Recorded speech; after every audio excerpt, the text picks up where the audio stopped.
পাঞ্জাবি পরা তো হয়ে গেছে, এবার দেখো দিদি ওকে বর সাজাচ্ছে, চন্দনের ফোঁটা দিয়ে দিচ্ছে। দেখো আমার সোনাটাকে কেমন লাগছে অবশ্যই কমেন্ট করে জানাবে। ও জ্যাঠা বাবার কোলে রয়েছে আর দেখো ক্যামেরার দিকে কেমন করে দেখছে, আসার চেষ্টা করছে।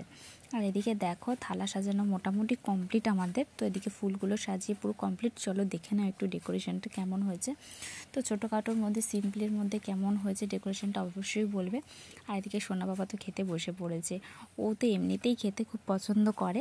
আর দেখো এদিকে ওকে দেবে, ও খাবে, শুধু একটু তোমরা দেখবে। আর সত্যি কথা বলতে যেহেতু সবাই সেদিন ওকে নিচ্ছিল, ওর একটু অস্বস্তিও লাগছিল।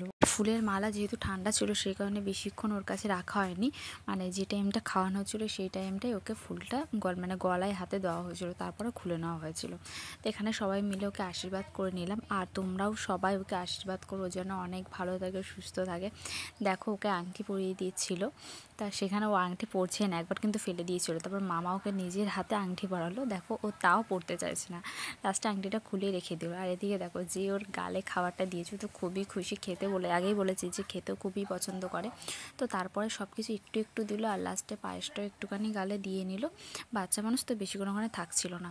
তারপরে এদিকে দেখো আমার দুই বাবা, শ্বশুরমশাই আর ছোটদির বাবা দুজনাই ওনাকে বাবুকে আশীর্বাদ করে নিল। আর এদিকে দেখো আমার পুচকুর অবস্থা, ঘুমাচ্ছে। এখানে একটা নিয়ম রয়েছে, ষষ্ঠী পুজোর সময় মিতামিতিন বলে একটা ব্যাপার রয়েছে, যেটা আমার শ্বশুরবাড়ির নিয়মে রয়েছে। তো সেটা আমার বাপের বাড়ি যেহেতু ষষ্ঠী পুজোর হয়েছিল সে কারণে ওর মিতামিতিনটা দেওয়া হয়নি, সেই কারণে এখানে দেওয়া হচ্ছে। তো দেখো একটা গামলার মধ্যে তুলসী পাতা, দুব্ব, ধান এগুলো নেওয়া হয়েছে, সবার নামে নামে জলে ছাড়া হয়েছে। তো আর ওরও রয়েছে একটা, তো যেটাই ও ধরবে সেটাই হচ্ছে ওর মিতামিতিন হবে। তো ওই পাড়ার আমার জ্যাঠাকেও ধরছিল, দেখো ও চুপ করে ঘুমটা ভেঙে গেছিলো, ঘুমিয়ে পড়েছিল, কিন্তু ঘুমিয়ে উঠে দেখে সবাই ওকে গোল করে রেখেছে। আর এদিকে দেখো সবাই দেখছে যে ও কাকে ধরে, সেটাই দেখার পালা চলছে। সবাই কিন্তু গোল করে আমরা রয়েছি দেখছি এখানে বসে। 3বার জল পাল্টানো হয়েছে, প্রথমে তো কাউকেই ধরছিল না, অনেকবার অনেকক্ষণ ওয়েট করার পরে তারপরে আমার জ্যাঠামশাইকে ধরেছিল। তো দেখো এদিকে সবাই মিলে কিন্তু খুব আনন্দ করছে।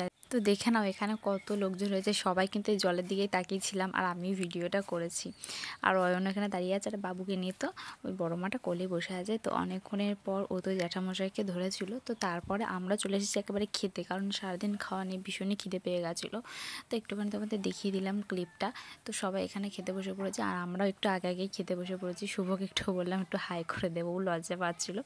তো এটা আমার কাকা শ্বশুরের ছেলে, আমার দেওর হবে। আর আমরা বসেছিলাম 3জন খেতে, আমি, অয়ন আর তোমাদের দাদাভাই। তো আজকের এই ব্লগটা কেমন লেগেছে অবশ্যই কমেন্ট করে জানাবে।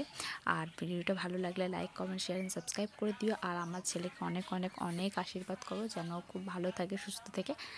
তো এখনের জন্য সকলকে টাটা, লাভ ইউ অল।